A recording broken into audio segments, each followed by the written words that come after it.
Olá pessoal, tudo bem? Estamos aqui no Divã da Tribuna com a presença da Michele Duge. Oi, gente. Tudo bem, Michele? Tudo bom? Eu sou o Jadson André. A gente trouxe a Michele aqui, que é a nossa colunista, né, para falar sobre um assunto bem legal hoje, um assunto bem interessante, que são torcedores violentos, motoristas violentos e os haters da internet.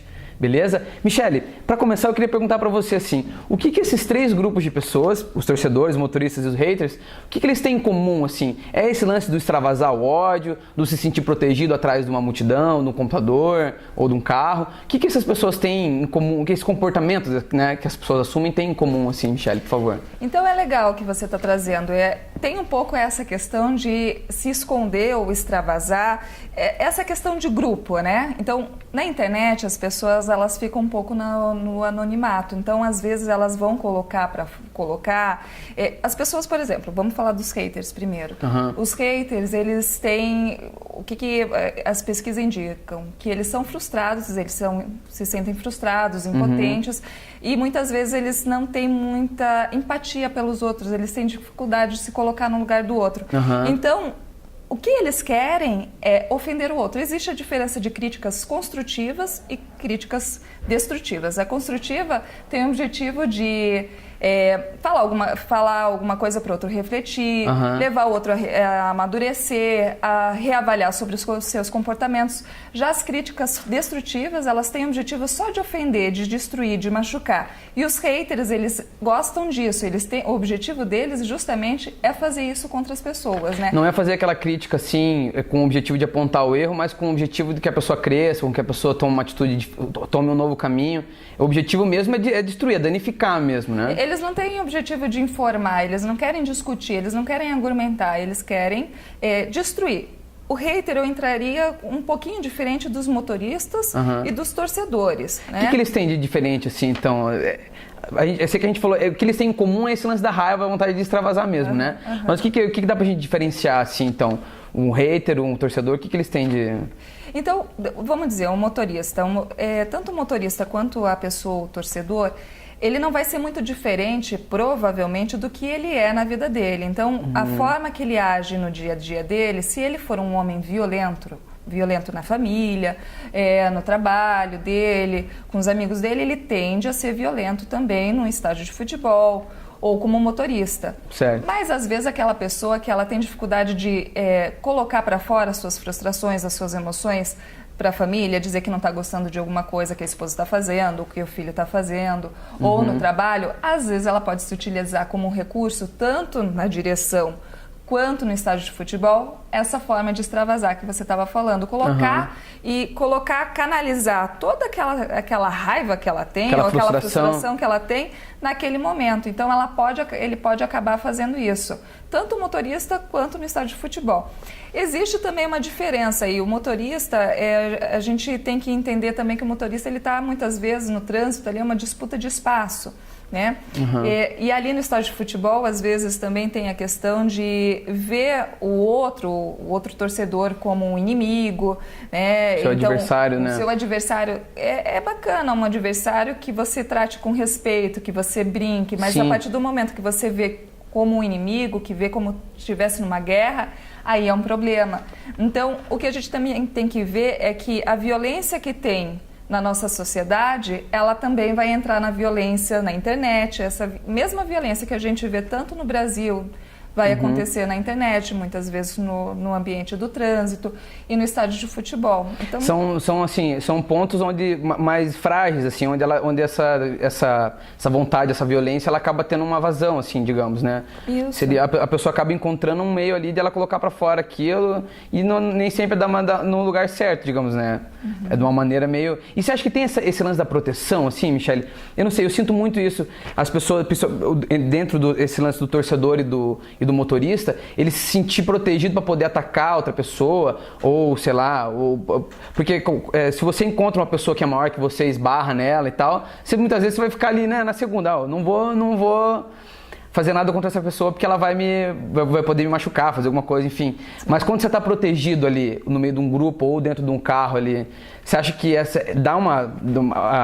um estopim para essa coragem, assim? Dá uma sensação de poder, né? Isso. De estar protegido. Então, por exemplo, dentro do carro, Às vezes a pessoa pode se sentir protegida ali e imaginar que o outro não vai reagir, sair do carro. Então ela buzina, ela Sim. às vezes xinga, coloca para fora, né? E às vezes tem essa relação com, vamos dizer, tem os jovens, né, que também entraria aí, tem jovens às vezes que eles têm a dificuldade, não só jovens, qualquer pessoa, mas às vezes tem pessoas que têm dificuldade para lidar com as frustrações, têm dificuldade para lidar com alguém passando na frente dela, porque tem várias situações no trânsito que podem trazer uma irritabilidade. Certo. Né? Então tem aquela pessoa, a gente tem uma pesquisa que eu acabei dando uma olhadinha, que as principais questões que trazem irritação no trânsito é o estresse do dia a dia, as pessoas estão com pressa, às vezes, para levar os filhos, para chegar num ambiente de trabalho.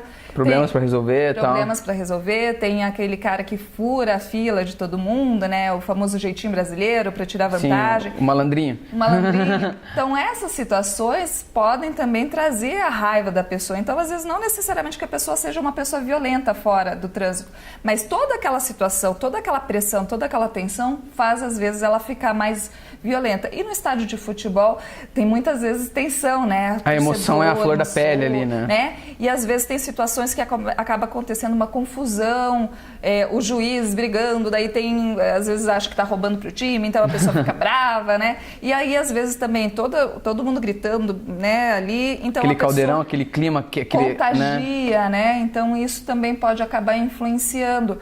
E, às vezes, quando acontece desentendimentos ou conflitos no estádio de futebol, tem o instinto de sobrevivência também, né? Ah, sim. A pessoa fica com medo, então ela fica no estado de alerta, pode acontecer alguma coisa. Pode-se dizer que isso é natural, então, esse instinto de sobrevivência é natural. E daí, quando você se coloca numa situação dessa, ele acaba aflorando de uma maneira um pouco mais evidente, assim, né? Claro, é uma preservação, a gente tem que ter o instinto de sobrevivência, a gente tem que ver que a gente, às vezes, precisa utilizar a nossa agressividade, mas não necessariamente de uma forma violenta. E normalmente nesses ambientes, às vezes, são utilizados de uma forma violenta, né? E Michele, assim, agora eu queria que você desse uma dica pra gente, assim, você que é especialista, já recebeu várias pessoas do seu consultório também, já deve ter ouvido muita gente expondo esse tipo de problema. Como a gente poderia fazer, assim, pro nosso leitor também, para ter essa dica para ele, como que ele poderia fazer para lidar com esse tipo de... Não com essas pessoas, né? Porque como você falou, algumas nem sempre todas as pessoas são assim, são as situações, né? Mas como saber lidar com esse tipo de situação? Ou quando você recebe comentários de hater na internet, ou contra você, ou contra um assunto que você defende, ou quando você toma se envolve numa situação meio perigosa, ou meio mais tensa no trânsito, né? Ou como lidar com esse tipo de situação? O que você deve fazer? É ignorar? É fugir da situação? Queria que você deixasse esse recado pra gente, por favor. Primeiro tem que analisar, né? A pessoa que está fazendo isso, normalmente ela está fazendo, não é com você. Ela está gritando, xingando, o hater ele pega qualquer pessoa como seu alvo, ele gosta de ofender, então não é necessariamente a pessoa, ele está buscando um alvo.